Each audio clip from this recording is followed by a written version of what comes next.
세상을 살아가다 보면 말 한마디가 사람의 운명을 바꿔놓는 순간들이 찾아옵니다. 때로는 한순간의 부주의한 말이 깊은 후회로 이어지고 무심코 던진 한 문장이 관계의 균열을 불러옵니다. 누구나 실수할 수는 있지만 같은 실수가 되풀이될 때 그것은 단순한 실수가 아닌 습관이 되고 맙니다. 그래서일까요? 혀로 패가 망신한다는 말이 괜히 생긴 것이 아님을 우리는 살아가며 점점 실감하게 됩니다. 우리가 하는 말은 때로는 누군가의 마음에 작은 균열을 일으키고 때로는 우리가 믿고 의지하던 사람에게서 상처라는 이름의 칼날로 되돌아옵니다. 의도하지 않았더라도 관계 속에서는 늘 말이 빚어낸 파문이 예기치 않게 퍼져나가곤 합니다. 어느 날은 이렇게 생각합니다. 이 사람이라면 괜찮겠지. 이 정도면 우리 사이에 비밀은 없지 않을까. 믿음이 쌓였다고 여긴 순간 나는 조심스럽게 마음속 깊은 이야기를 꺼냅니다. 하지만 어찌된 일인지 그 말이 전환점이 되어 결국 그 사람과의 관계가 멀어지기도 합니다. 상처만 남고 후회만 가슴에 남아 맴도는 일, 혹시 겪어본 적 없으신가요? 친밀한 사이일수록 우리는 더 편안해지고 그래서 더 쉽게 경계를 허물어 버리곤 합니다. 그러다 보니 오히려 더 조심해야 할 말을 내뱉고 더 신중했어야 할 행동을 가볍게 여기며 후회를 안고 살아가게 됩니다. 나이가 들수록 삶의 지혜는 말 속에 깃들어 있다는 걸 실감하게 됩니다. 오늘은 아무리 가까운 사이라 해도 꺼내지 말아야 할 이야기들, 결코 드러내선 안 되는 5가지 진실에 대해 이야기해 보려 합니다. 그리고 사람과 사람 사이의 관계를 망치지 않기 위해 반드시 기억해야 할 3가지 조언도 함께 나누고자 합니다. 우리가 말을 잘하는 것도 중요하지만 하지 말아야 할 말은 절대 하지 않는 것이 훨씬 더 중요합니다. 그 첫 번째는 바로 돈 자랑입니다. 나 요즘 돈 좀 벌었어. 이번에 보너스 꽤 괜찮았어. 이 정도 통장 잔고면 나도 이제 좀 여유 있지. 이렇게 내뱉은 말 한마디는 의외의 대가를 요구합니다. 그 말을 들은 사람은 자연스럽게 말합니다. 한턱 내야지. 혹은 요즘 좀 여유 있나 본데 돈 좀 빌려줄 수 있어? 말 한마디에 따라 상대방의 얼굴빛이 달라지고 평소와는 다른 눈빛으로 당신을 바라보는 사람들이 생깁니다. 그 중엔 질투의 감정을 숨기지 못하는 이들도 있고 당신이 가진 것을 이용하려는 마음을 품은 이들도 있습니다. 단지 기분 좋게 자랑하고 싶었을 뿐인데 누군가는 그 말을 기회로 여깁니다. 저 사람 돈 좀 있나 보네. 다음에 무슨 일 있으면 부탁해볼까. 이런 생각이 마음속에 자리 잡기 시작합니다. 때로는 가까운 친척의 생일이나 경조사 자리에서 당신의 경제적 여유에 맞춰 기대하는 액수가 정해지기도 하죠. 사람의 기대는 무서운 법입니다. 한 번 주면 2번을 바라고 그 기대를 충족하지 못하면 생각보다 별거 없네라는 말이 쉽게 떠돕니다. 그 평가는 소문이 되고 소문은 당신을 향한 수많은 연락으로 되돌아옵니다. 오래도록 소식 없던 친척이 갑자기 안부를 묻는 전화 한 통으로 다가오고 모르는 사람에게서도 뜬금없는 도움 요청이 날아들기 시작합니다. 이 모든 것은 어쩌면 내 입으로 시작된 일이었는지도 모릅니다. 굳이 말하지 않았다면 아무 일도 없었을 텐데 굳이 자랑하지 않았다면 편안한 일상이 이어졌을 수도 있는데 말이죠. 자랑은 내 안에서 조용히 즐기면 됩니다. 그것이 가장 안전하고 아름다운 방식입니다. 말은 입 밖으로 나오는 순간 내 것이 아니게 됩니다. 듣는 사람의 해석과 감정 속에서 전혀 다른 의미로 변질되기도 하고 의도하지 않은 갈등의 불씨가 되기도 하죠. 내가 가진 것을 보여주고 싶은 마음, 누군가에게 인정받고 싶은 갈망, 그것은 누구에게나 있는 자연스러운 욕망입니다.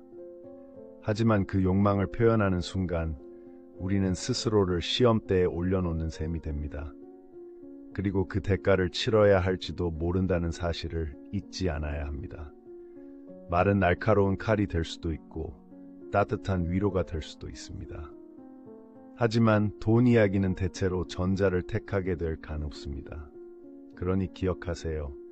자랑은 혼자서 하세요. 그것이 당신을 지키는 가장 단단한 방패가 되어줄 것입니다. 로또에 당첨된 사람들의 뒷이야기는 생각보다 더 현실적이고 씁쓸하다. 잭팟의 기쁨이 채 가시기도 전에 믿을 수 없을 정도로 빠르게 각종 기부단체와 기관, 심지어는 이름조차 처음 듣는 사람들이 당첨자의 연락처를 어쩐지 귀신같이 알아내어 손을 벌린다. 저희 아이들이 병원비가 필요해서요. 이 프로젝트가 세상을 바꿀 수 있습니다. 얼굴 한번 본 적 없는 이들이 돈이 있다는 이유 하나만으로 마치 당연하다는 듯 당첨자에게 기대고 감정 없는 요청들을 쏟아낸다. 돈 이야기를 꺼내는 사람 중에는 정말로 그 기쁨을 나누고 싶은 순수한 마음에서 시작한 이들도 있다. 이번에 큰 계약이 성사됐어. 일이 좀 잘 풀렸지 뭐. 하지만 듣는 이들의 귀는 다르게 반응한다. 그 액수를 최대치로 받아들이는 것이 아니라 오히려 저 말한 것보다 더 많겠네 라는 식으로 받아들이고 그로 인해 그 사람의 지갑을 더 깊게 두드려 본다. 그래서 삶을 조금 일찍 꿰뚫어 본 이들은 스스로 배운다.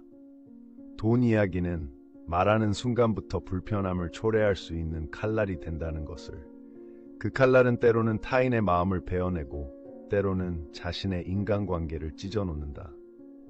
오래도록 재산을 쌓아온 이들 중엔 사람이 제일 무섭다는 말을 습관처럼 뱉는 이들도 있다. 너무 많이 다치고 너무 자주 실망했기 때문이다. 자랑 한마디에도 얽히고 설킨 이해관계가 따라붙고 기쁨을 함께 나눌 수 있을 거라 생각했던 사람들의 표정이 일그러지는 순간 그들은 깨닫는다. 인생이 사람과의 관계가 예상보다 훨씬 더 건조하다는 사실을.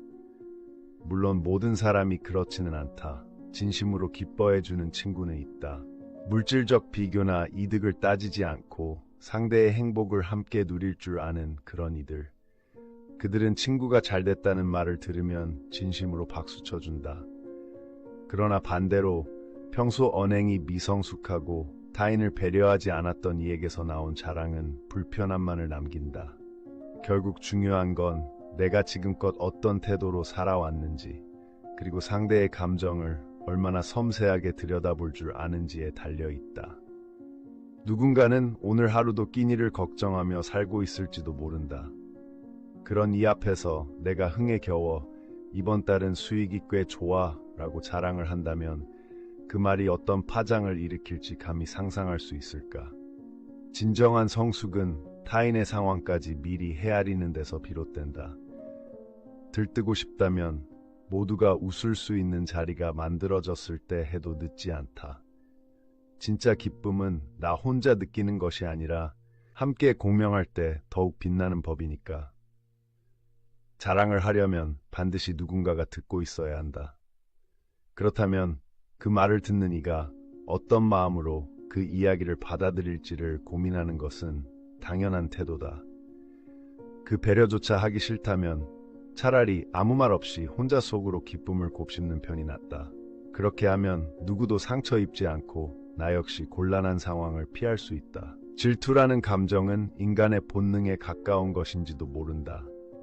그러나 지혜로운 사람들은 이 감정을 두려워하거나 외면하지 않고 그 가능성을 염두에 두며 행동한다. 아무리 가깝더라도 지켜야 할 선은 있고 아무리 친하더라도 배려는 결코 사라져선 안 된다. 인간관계에서 겪는 허무함과 외로움을 탓하기보다는 그 안에서 어떻게 따뜻함을 지켜낼 수 있을지를 고민하는 것이 어른스러운 태도다. 그리고 이제 두 번째 이야기로 넘어가 보자. 그것은 바로 친구를 영업 대상으로 삼는 태도에 대한 이야기다. 진국인 친구가 없어. 요즘은 다들 이기적이야. 이런 말들을 하며 세상에 실망을 드러내는 사람들이 있다. 그러나 그들이 진정으로 자신에게 되묻는 일은 드물다. 나는 과연 진짜 친구가 되기 위한 노력을 해왔을까? 친구란 꼭 오랜 시간을 함께 보낸 사람만을 의미하는 것은 아니다. 아직 깊지 않지만 충분히 좋은 인연이 될 수 있는 사람도 있다. 하지만 많은 사람들이 그런 가능성의 씨앗을 스스로 짓밟고 만다. 그 이유는 단순하다. 사람을 사람으로 보지 않고 도구로 보기 때문이다. 나에게 이득이 되는 사람만 곁에 두고 도움이 되지 않는 사람은 냉정하게 잘라낸다.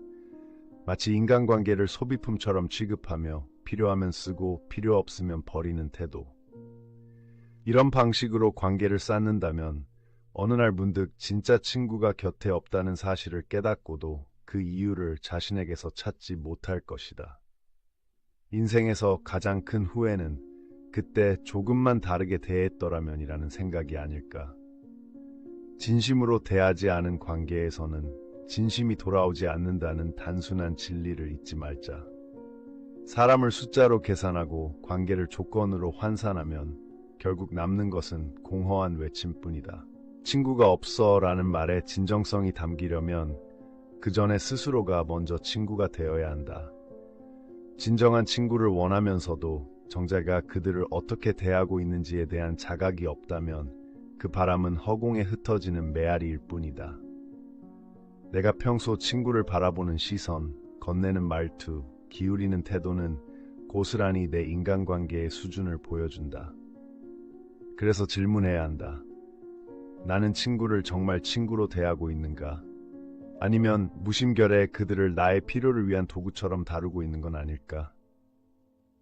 기억을 더듬어 보면 언젠가부터 나는 친구를 만날 때마다 설득하려 했었다.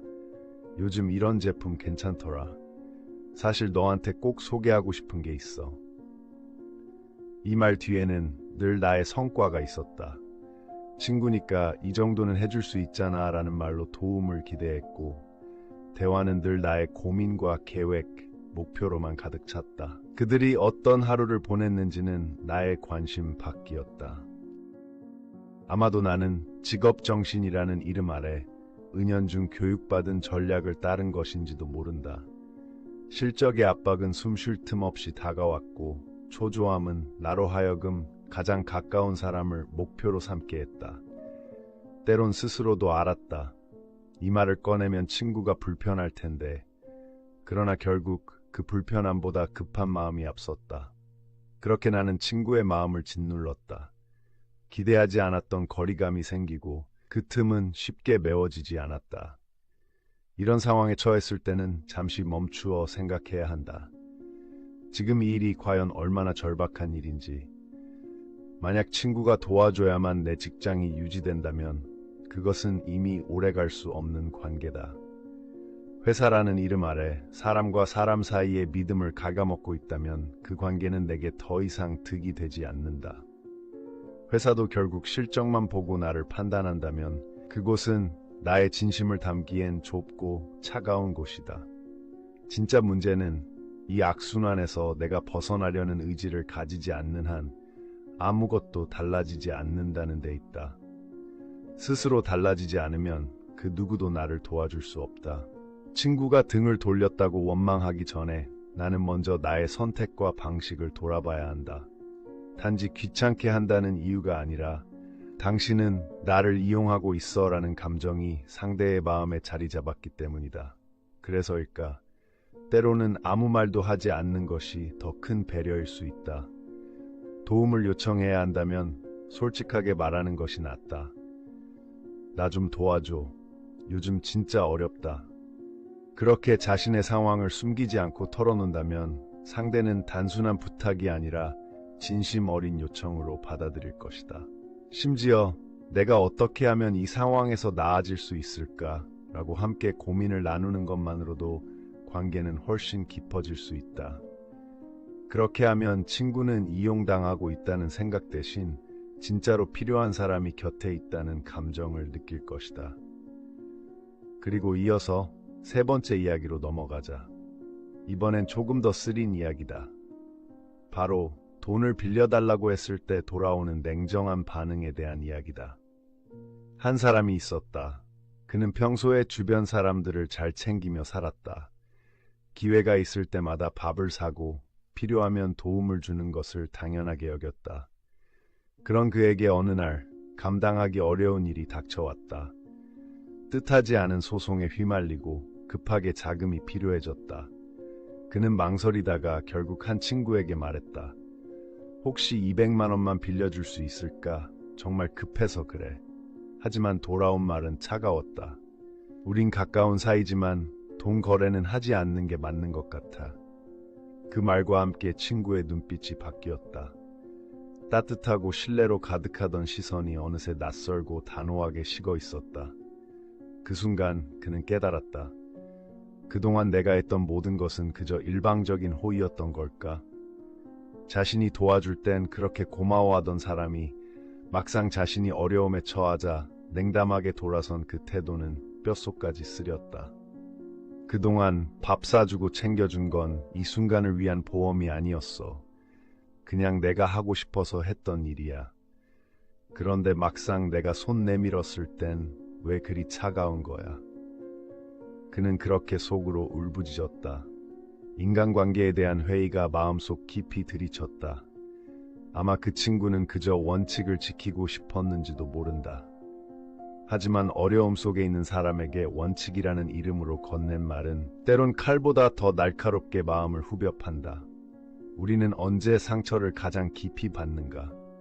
바로 약해졌을 때, 흔들릴 때, 절박한 순간에 도움을 요청했다가 거절당했을 때다. 그 상처는 단순한 거절에서 그치지 않는다. 마음 깊숙한 곳에 무언가를 무너뜨리고 사람에 대한 신뢰마저 허물어버린다. 그래서일까? 어려울 때의 한마디가 평생을 좌우할 수도 있다. 돈이라는 것은 단순한 물질을 넘어 사람 사이의 신뢰를 시험하는 도구가 되기도 한다. 누구에게 도움을 요청할지, 또 어떤 방식으로 마음을 건넬지, 그것을 판단하는 우리의 태도는 관계의 깊이를 결정짓는다. 그리고 이 모든 순간의 선택은 결국 우리 스스로를 가장 진실하게 비추는 거울이 되어 돌아온다. 가까운 사이일수록 돈을 빌리고 빌려주는 건 조심해야 해. 난 너랑 친구 관계를 계속 지키고 싶어서 이런 일엔 더 조심하고 싶어. 돈 문제는 가능하면 은행에서 해결하는 게 맞다고 생각해. 이 말을 들었을 때 마음 한구석이 서늘해지며 무언가 툭 하고 부러지는 소리가 마음속에서 들린 듯했다.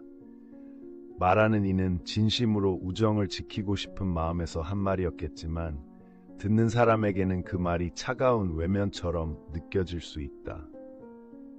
깊은 신뢰로 다가갔던 만큼 돌아온 반응이 예기치 않게도 찬바람처럼 마음을 적시게 된다. 마치 이미 아물지 않은 상처 위에 또 한 바가지의 찬물을 들이붓는 듯한 씁쓸함. 말은 이성적이었지만 감정은 그보다 훨씬 더 예민하고 복잡하다. 거절은 때로 관계를 지키기 위한 선택일 수 있다. 하지만 그 선택을 어떻게 표현하느냐에 따라 그 거절은 다정한 보호막이 될 수도 있고 날카로운 칼날이 되어버릴 수도 있다. 그렇기에 정말 지혜로운 사람은 거절마저 따뜻하게 할 줄 안다. 단순히 싫다, 안 된다라고 선을 긋기보다는 먼저 상대의 처지와 감정에 충분히 공감하고 이해를 표하는 것이 우선이다. 요즘 많이 힘들지? 마음 아프다, 진심으로. 그런데 나도 여유가 없어서 도와주지 못할 것 같아. 미안해. 이처럼 부드럽지만 단호하게 동시에 따뜻하게 마음을 전할 줄 아는 태도는 관계를 깎지 않고도 자신의 한계를 지킬 수 있는 방법이다. 가장 조심해야 할 것은 가까운 이와 금전 관계에서 보증을 서거나 돈거래를 시도하는 일이다. 단 한 번의 선택이 한 사람의 인생은 물론이고 두 사람의 관계, 심지어는 가족 사이까지 붕괴시킬 수 있기 때문이다. 그래서 지혜로운 이는 자신의 마음속에서는 철저히 선을 긋되 그것을 말이나 표정으로 드러내지 않는다. 겉으로는 온화하게, 그러나 마음속 기준은 단단히 지키는 것이다. 정색하며 단호하게 선을 그어야만 확실한 태도라고 착각하는 사람도 있지만 그런 태도는 오히려 적을 만들고 관계를 얼어붙게 만든다. 부드러움 속에 단단함이 깃들어 있어야 비로소 그것이 현명한 선긋기다. 그리고 이어지는 네 번째 이야기. 그것은 나의 비밀에 관한 것이다. 누군가에게 말한 적이 있을 것이다. 이건 진짜 아무한테도 말하지 마. 너니까 말하는 거야. 그렇게 속마음을 꺼내 보였던 순간이.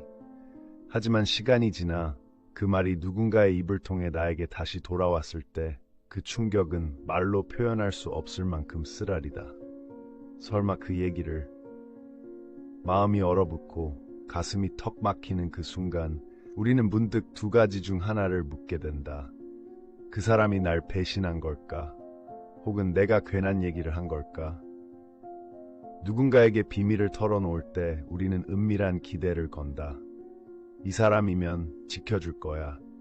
이 사람이라면 내 이야기를 가벼이 흘리지 않을 거야. 하지만 현실은 그렇게 순수하지 않다. 비밀이라는 단어는 누군가에겐 무거운 짐이지만 또 다른 누군가에겐 은근한 자랑거리이기도 하다. 결국 내 입을 통해 흘러나온 말은 더 이상 나의 것이 아니다. 그 말은 바람처럼 흘러다니며 때로는 원치 않는 방향으로 날아간다. 친구 사이에 비밀이 없다면 진짜 친구가 아니냐고 말하는 이들도 있다. 친한 친구 사이에 숨기는 게 어딨어? 그러나 아이러니하게도 비밀을 공유하면서 오히려 관계가 흔들리는 경우가 적지 않다. 가족 사이에서도 형제 사이에서도 이건 너랑 나만 아는 거야 라고 한 말이 어느 날 폭로되면서 집안이 풍비박산난 사례도 있다.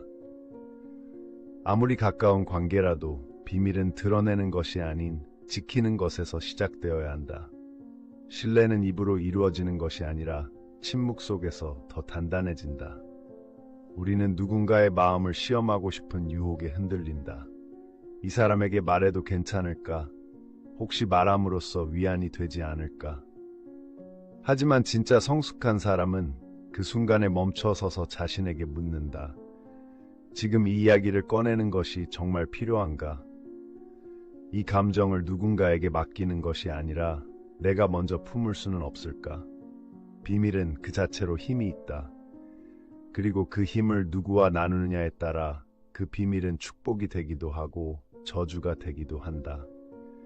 그러니 때로는 가장 깊은 이야기는 내 마음 속에 고요히 묻어두는 것이 현명하다. 말하지 않는다고 해서 친구가 아니고 마음을 다 털어놓지 않는다고 해서 신뢰가 없는 것이 아니다. 오히려 침묵 속에 있는 배려가 더 깊고 단단한 관계를 만들어준다. 우리는 모두 말과 침묵 사이에서 살아간다. 그 사이 어딘가에서 지켜야 할 거리와 나눠야 할 진심을 고르는 선택의 순간들을 반복한다. 그리고 그 선택의 방식이 내가 어떤 인간인지 어떤 친구인지 말해준다. 그러니 말 한마디도 신중히, 침묵 하나에도 마음을 담아야 한다. 진짜 너밖에 몰라. 너만 알고 있어야 해. 이 말을 꺼내는 순간 아이러니하게도 그 이야기는 더 이상 비밀이 아니다. 그 문장 속에는 이미 누군가에게 털어놓았다는 전제가 담겨 있고 입 밖으로 새어나온 이상 그 말은 어딘가로 흘러가고야 만다. 그리고 때때로 그 흐름은 내가 상상조차 못한 방향으로 나를 향해 되돌아온다. 슬픈 진실이지만 누군가에게 비밀을 말한다는 건 동시에 내 가장 연약한 부분을 그 사람의 손에 쥐어주는 것과 같다. 사람 사이의 관계는 결코 정지된 상태로 머무르지 않는다. 오늘은 가까운 친구였던 이가 내일은 낯선 사람처럼 멀어질 수도 있다. 나는 여전히 그를 믿고 있어도 그 사람의 마음은 이미 다른 쪽을 향하고 있을 수도 있다. 관계는 살아 움직이며 그 안에 담긴 감정도 시시각각 변한다. 그렇기에 감정에 기대어 넘겨준 비밀은 시간이 흐른 후 나의 약점이 되어 되돌아올 수 있다. 그리고 또 하나, 때때로 우리가 입으로 짓는 가장 무거운 죄는 남의 비밀을 누설하는 일이다. 타인의 삶 속에서 그들이 숨기고 싶어 한 조각을 내가 알게 되었다면 그것은 선물처럼 소중히 간직되어야 할 무언가다. 누군가의 속사정을 알게 되었을 때 그것을 나만 아는 이야기라며 쉽게 꺼내는 순간 신뢰는 깨지고 나는 죄 없는 사람의 상처를 만들고 마는 가해자가 된다. 그러니 누군가의 비밀을 알게 되었다면 그것은 가슴 깊은 곳, 누구의 손도 닿지 않는 마음의 서랍 속에 조용히 잠궈두어야 한다. 그리고 그 비밀은 죽을 때까지 입 밖으로 꺼내지 않는 것. 그것이 인간에 대한 최소한의 예의이다. 말이라는 것은 너무 쉽게 튀어나온다. 나도 모르게 툭 내뱉은 한마디가 누군가의 마음을 찢고 한순간에 소중한 인연을 날려버릴 수도 있다. 가볍게 흘려보낸 농담처럼 포장했지만 듣는 이에게는 깊은 상처로 박히기도 한다. 그래서 우리는 스스로의 입을 경계해야 한다. 너무 많은 것을 알고 있다는 것이 때론 무기가 된다. 그 무기는 내가 의도하지 않았더라도 누군가를 찌르고 그 끝에 나 자신도 다치게 한다. 한 박자 늦게 말하라는 말은 단순한 수사가 아니다. 그것은 깊은 성찰에서 우러나온 삶의 지혜다. 무언가를 말하고 싶을 때 먼저 입술을 다물고 마음속으로 침을 한번 꿀꺽 삼켜보는 것이다. 그 짧은 망설임 하나가 불필요한 오해와 실수를 막아준다. 말은 뱉는 순간부터 책임이 따른다.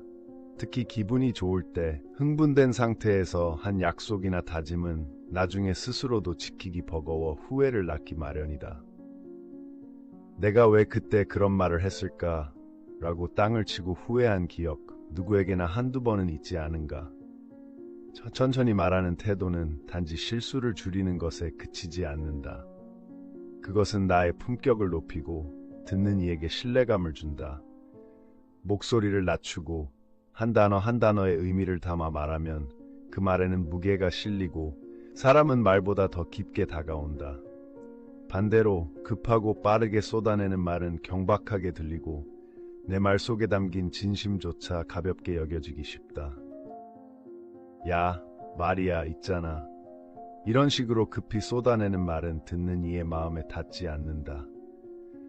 오히려 내가 지금 이 말을 해도 될까라며 스스로를 한번 멈추는 태도는 상대에게 나를 신중한 사람으로 각인시킨다. 그래서일까? 우리가 존경하는 많은 이들, 높은 자리에 있으면서도 사람들의 마음을 사로잡는 이들은 결코 말을 서두르지 않는다. 그들의 말은 느리지만 분명하고 천천히 움직이지만 깊이 있게 파고든다. 우리는 날마다 수많은 말을 주고받는다. 하지만 그 중에서 정말 기억에 남는 말은 언제나 신중하게 다듬어진 말, 그리고 그 안에 진심과 배려가 담긴 말이다. 입으로 지은 죄는 반드시 돌고 돌아 내게로 되돌아온다. 그렇기에 말은 줄이고 마음은 넓혀야 한다. 알고 있는 것보다 말하는 것이 적을 때 우리는 오히려 더 신뢰받는다.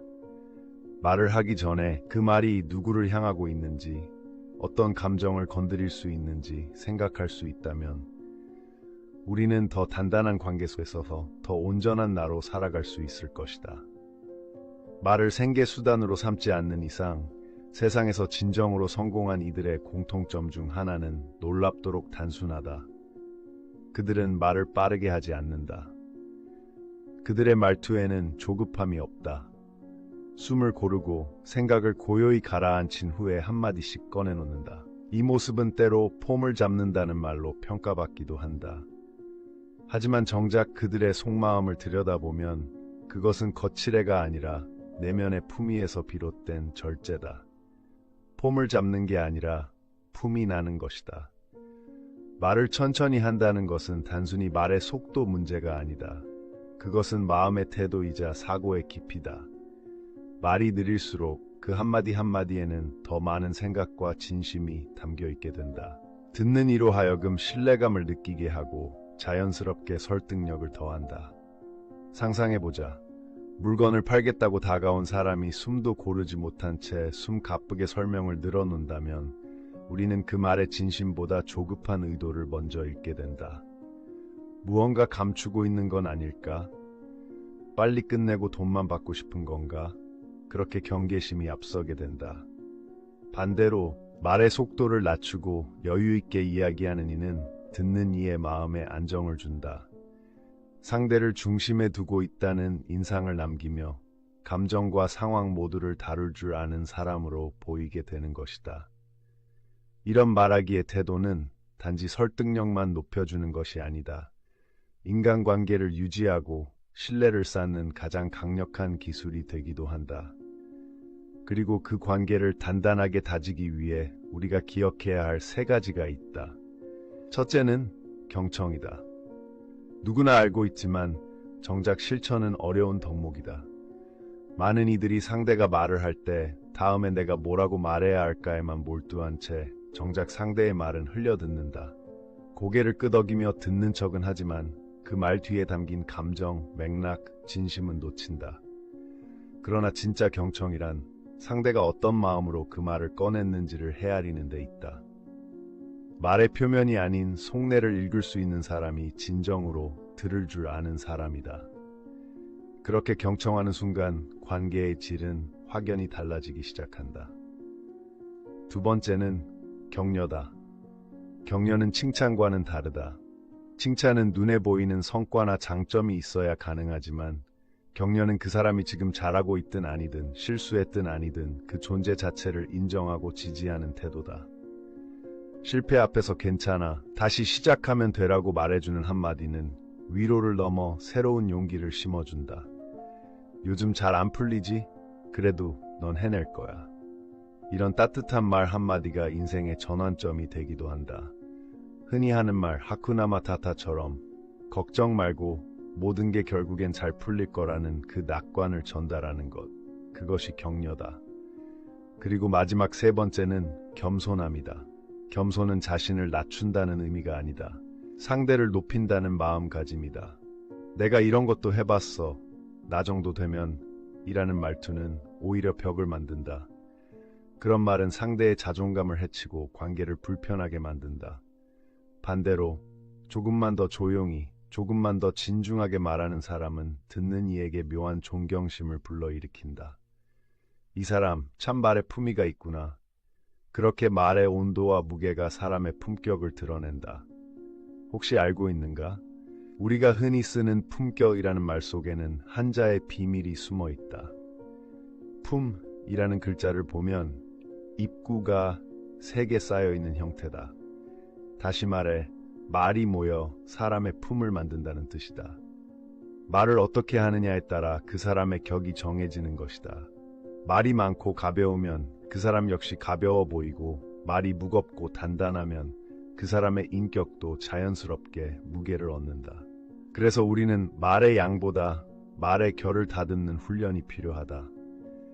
단순히 조리 있게 말하는 기술이 아니라 말을 통해 어떤 사람으로 비춰질 것인지에 대한 성찰.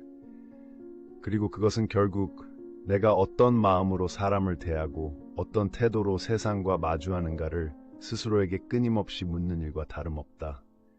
말은 곧 사람이다. 그 말이 천천히, 조용히, 깊이 있게 흐를 때 그 사람은 누구보다 깊이 있는 사람으로 기억될 것이다. 한자의 세계를 들여다보면 인간의 덕성과 태도를 가늠할 수 있는 깊은 상징이 담겨 있습니다. 군잔즈라는 단어도 그중 하나입니다. 군자를 찬찬히 들여다보면 위에는 다스릴 윤자가, 그 아래에는 입구자가 자리하고 있죠. 이 조합이 전하는 뜻은 놀랍도록 명확합니다. 자기 입을 올바르게 다스릴 줄 아는 자, 바로 그런 사람이 진정한 군자라는 것입니다. 오늘날의 세상은 말을 통한 다스림보다 말을 통한 공격이 더 익숙해진 시대입니다. 사회적으로 영향력을 지닌 이들조차 상대방을 어떻게 하면 더 아프게 찌를 수 있을까 고민하는 듯 보일 때가 많습니다. 말은 점점 거칠어지고 언어는 날을 세워 칼처럼 사람을 놓습니다. 우리는 종종 그런 모습을 뉴스 속에서, 거리에서 혹은 가까운 일상에서까지 마주하게 됩니다. 그리고 점점 우리도 그 감정의 물결에 휩쓸려 버리는 듯합니다. 그렇기에 지금 이 순간만큼은 우리라도 다시 한번 말이라는 것에 대해 생각해 보아야 하지 않을까요? 말을 다룬다는 것이 어깨나 술수를 부린다는 뜻이 아닙니다. 이른바 화술은 요령이 아니라 사람을 향한 마음과 태도에서 비롯되는 예술입니다. 어떻게 하면 내 말이 진정성을 담을 수 있을지, 어떻게 하면 상대의 마음에 닿을 수 있을지를 끊임없이 고민하는 것이 진짜 멋진 화법입니다. 말이란 참 묘한 것입니다. 입에서 시작된 하나의 단어가 누군가의 인생을 바꾸기도 하고 반대로 무너뜨리기도 합니다. 그래서 예로부터 사람들은 이렇게 말했습니다. 화는 입에서 비롯된다. 단순한 속담처럼 들리지만 이는 수많은 인생의 진실을 꿰뚫는 경고이기도 합니다. 우리의 말 한마디가 때로는 관계를 지키고 때로는 사랑을 잃게 하며 한순간의 말실수로 평생을 후회하는 일이 생기기도 하니까요.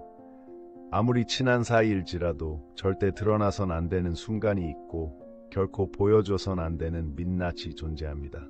그 경계를 지키는 것이 결국은 나를 지키는 길이며 동시에 상대를 존중하는 태도입니다. 말이라는 건 결국 나와 타인 사이를 잇는 다리이자 동시에 벽이 되기도 하는 양날의 칼입니다. 그 무게를 잊지 말고 살아야 말 때문에 무너지지 않고 말 덕분에 빛날 수 있습니다. 이제 다시 한번 오늘 나눈 이야기들을 마음에 새겨보세요. 말하지 않아야 할 5가지, 그리고 관계를 지키기 위한 3가지.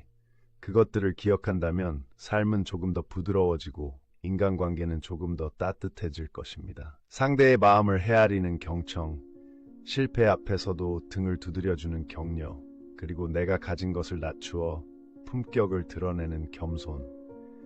이 3가지는 누구에게나 열려 있지만 아무나 실천하지는 못하는 진리입니다. 끝으로 하나만 더 덧붙이자면 우리가 흔히 쓰는 품격이라는 단어도 깊은 뜻을 품고 있습니다. 품이라는 글자는 입구자가 3번 반복되어 이루어져 있습니다. 이는 곧 사람의 품격은 그가 어떤 말을 하며 살아가느냐에 달려 있다는 것을 상징적으로 보여줍니다. 우리가 어떤 말로 자신을 표현하는지, 어떤 언어로 세상을 마주하는지가 결국 우리의 격을 만드는 것입니다. 그러니 부디 잊지 마세요. 한마디 말이 당신을 드러내고 그 말이 곧 당신의 얼굴이 되며 당신의 인생을 형성합니다. 당신의 말이 누군가에게 빛이 되고 당신의 입술이 누군가의 마음에 따뜻한 위로가 되길 진심으로 바랍니다. 이상으로 삶의 깊이를 더해주는 말의 품격에 대하여 지금까지 함께 해주신 모든 분들께 고개 숙여 감사드립니다. 지금 이 순간부터라도 말이 아닌 마음으로, 소리 아닌 온기로 사람을 품는 하루가 되시기를 진심으로 기원합니다. 여기는 시니어 연구소였습니다.